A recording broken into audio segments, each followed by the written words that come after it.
Hi, everyone. I'm excited to talk to you today about my research. So today we're going to talk about opportunities for experiencing sampling methodology or ESM-based personality assessment. I'll highlight two main things. First is that person-specific data analyses typically include one individual, but I think it's easier to interpret it when you have access to sample-wide patterns to tell how unique or common those person-specific patterns are.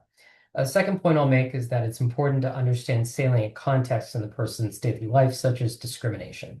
I'll make this point in three different ways. I'll give you a conceptual example. I'll then tie it to interpersonal theory using a large sample, and then I'll also show you a person-specific design of that. Okay. So what does ESM look like in psychological assessment? Well, you ask your client to complete surveys, maybe a nightly survey, maybe after every social interaction. Gather that data, you then analyze it, and perhaps the easiest way is to just put it into Excel and have an Excel automated program do that. I have some of those available. Email me if you're interested. And then you can give that back to them in terms of a report you two can talk about. So the timing of that, you might do it at the start of therapy as a way to frame the expectations of what you're going to be working on. And Nicole Kane is a nice paper that shows that you can use ESM periodically throughout treatment as a marker of treatment progress. So some of the strengths of this, I think the biggest one is that you can look at these within-person patterns, which are very relevant to a lot of what we study. So think about even defining personality dysfunction is often temporally dynamic. You think of terms like affect instability, certain situations that prime rejection or abandonment dynamics, right? Often they have this temporally dynamic element.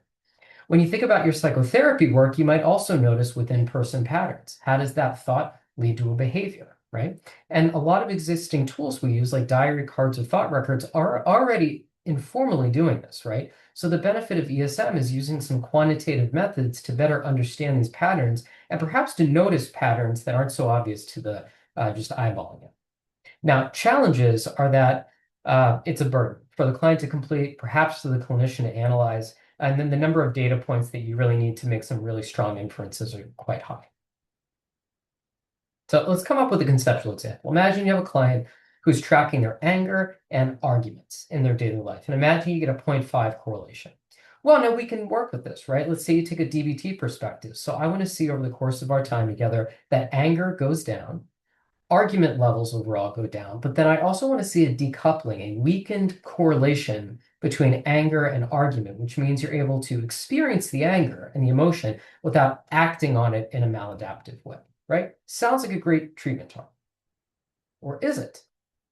Here's a study that we collected with about 300 people. The average correlation between a measure of anger and an argument is around 0.3. Standard deviation is an even larger size, right? Which means that we risk over-pathologizing a client by assuming that that 0.5 correlation is meaningful using just the person-specific data. But now that we've seen the whole sample-wide pattern, now it seems like it's more normative. So this brings up a larger point to think about for the research that you do, for the topics you care about, for the clients that you work with. Are those patterns something that if they're there, regardless of how common they are, that's something to key on? Or is it that you really need to see a difference from the norm to be able to say that that's a treatment target? That has important implications for how useful person-specific data analysis is, especially if you need that normative pattern to try to link in. Second point I'll make is about contexts that are salient. So what if the only reason this correlation is so strong is because of a few interactions where they had discrimination experienced, right? So if I'm experiencing discrimination, well, of course, my anger is probably going to be higher than my average level. And I might also become more argumentative as a way for standing up for myself and my values, right? And so again, we risk over pathologizing clients when we don't take this into account. Imagine a client collecting all this data, and then they come back and the clinicians say, oh, yeah, we're going to try to weaken this pattern. I want you to experience the emotion without engaging in the maladaptive behavior. Well, excuse me, not engage in standing up for myself when someone's discriminating against me. So there's a real chance for a missed opportunity if we aren't measuring these salient things in people's lives. And for some of our clients, it becomes a very salient thing that we want to capture. So those are the main points I'll make. I'll make those in different ways using different data. To do that, I'll use interpersonal theory. So interpersonal theory has elements of agency and communion as two fundamental dimensions. I'll focus mainly on the dimension of communion for today. This can be described as higher levels as friendliness, lower levels of communion as less friendliness. You can also describe communion in terms of friendly behaviors versus not, friendly perceptions versus not. It turns out that this dimension in some ways is representative in a lot of different scales of personality and psychopathology. It's also the case in interpersonal theory that we have a within-person pattern that we expect on the dimension of communion. That is a positive correlation between communal perceptions and behaviors, what they refer to as communal complementarity. So if I'm friendlier with you, you're friendlier with me. If I'm more distant with you, you tend to be more distant with me. And all of you are going to be navigating this throughout the course of a convention when you decide who wants to hear more about my research or who do I need to maybe stop talking as much about it. I just connected with a friend about a topic that I didn't know we shared in common. Now let's think about how to share more of that together, right? And it turns out that navigating the dimension of communion in different social interactions has a lot of relevance for people who are diagnosed with personality disorder. You think about abandonment dynamics, enmeshment dynamics, the need to connect, but the fear of getting too close kind of conflicts. All of that engages the dimension of communion, right? There's been a lot of ESM studies on communal complementarity, and we know what the common correlation is for communal complementarity. In ESM studies, it's between 0.4 to 0.6. Now, what does that mean? If you have a person-specific data analysis and your client is a 0.2, you might mistakenly think, well, that's a positive correlation. But if you knew the normative data based on the totality of the field, it would actually suggest that that's weaker communal complementarity than what we would typically expect from most people. So again, nuances you get by understanding more of that. So finally, I'll point out that weakened communal complementarity can be thought to reflect psychopathology, but as Aaron Pincus and Christopher Hopwood note, we have to understand the sociocultural context to really make meaning out of those patterns. And that's what we aim to do today. So accordingly, we talk about a study we collected. It was around 700 undergraduate students, which is a bit higher of a sample compared to most ESM studies. Some minor differences in how we collected the data, but the essential part was after every social interaction, tell us about it in a quantitative way. The amount of records per participant was around 21, and that's a bit small for doing person-specific data analysis.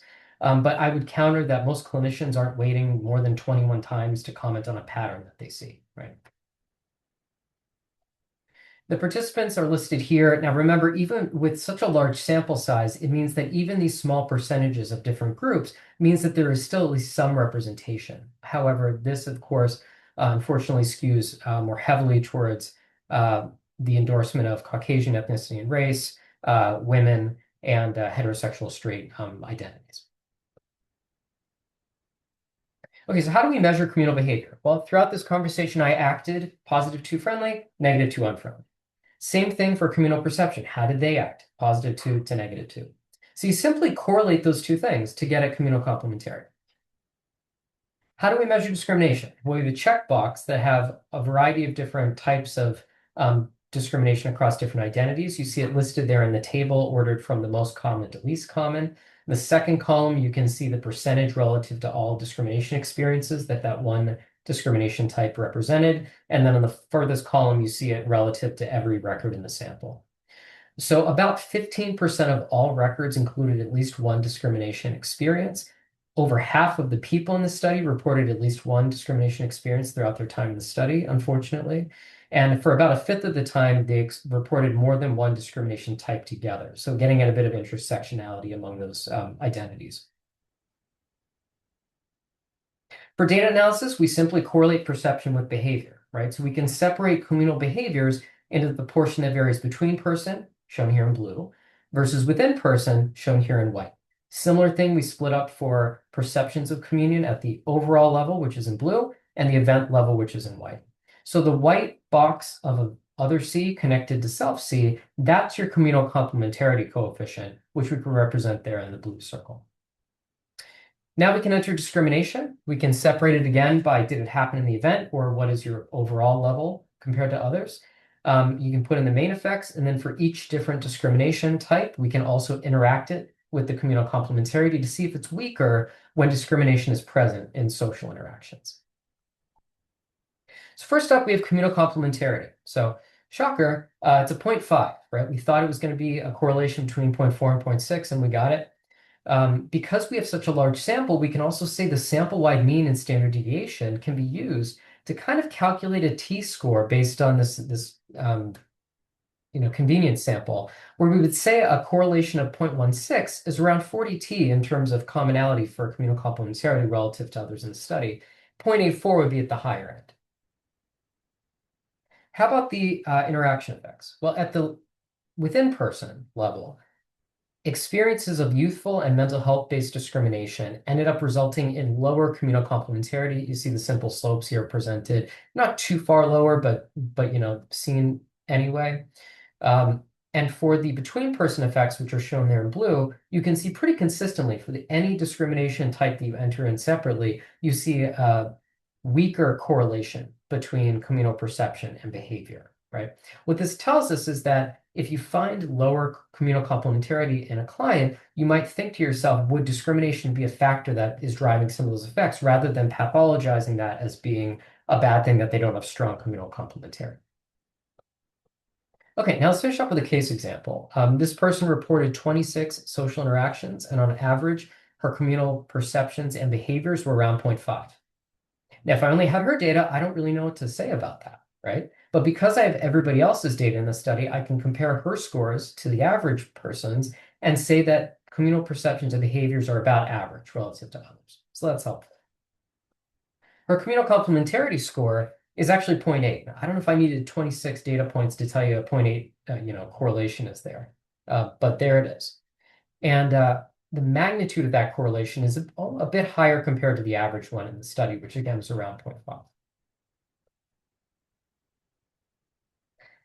The discrimination she experienced. Unfortunately, there were several different types of discrimination for gender, youthful, and sexual orientation that you can see relative to others in the sample was higher than what other people experienced. Now, you might wonder, just like the sample found, for certain types of discrimination, it weakened communal complementarity. Does that actually apply to her? And we focus on the three ones at the top, though, that had enough variance to look at.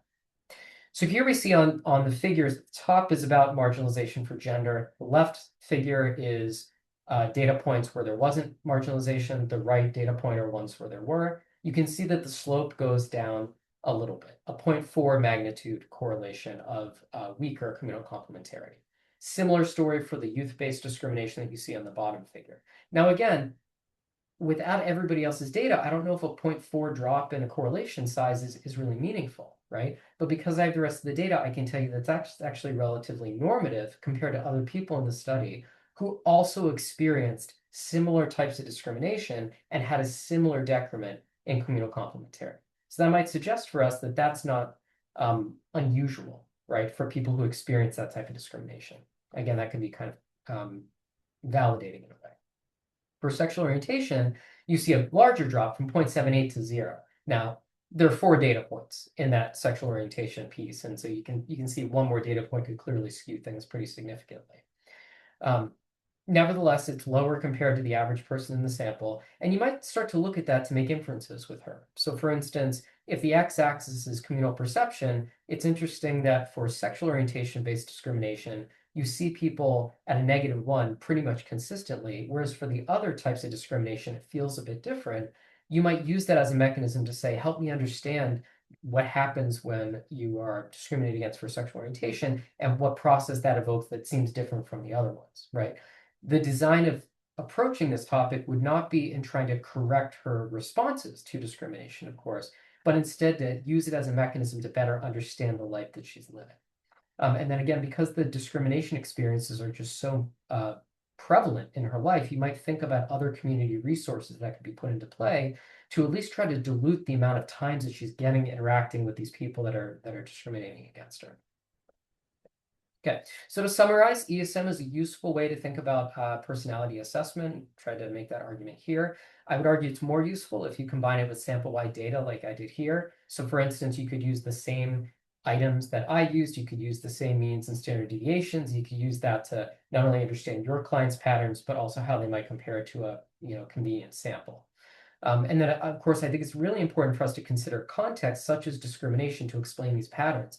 Something really unique about ESM studies is that it's not a standard stimulus, right? It is your actual daily life. And sometimes patterns exist that look weaker because you are exposed to more adversity in your life, right? And so we want to be able to account for that in our science. And that's why I think it's important to continue to do so.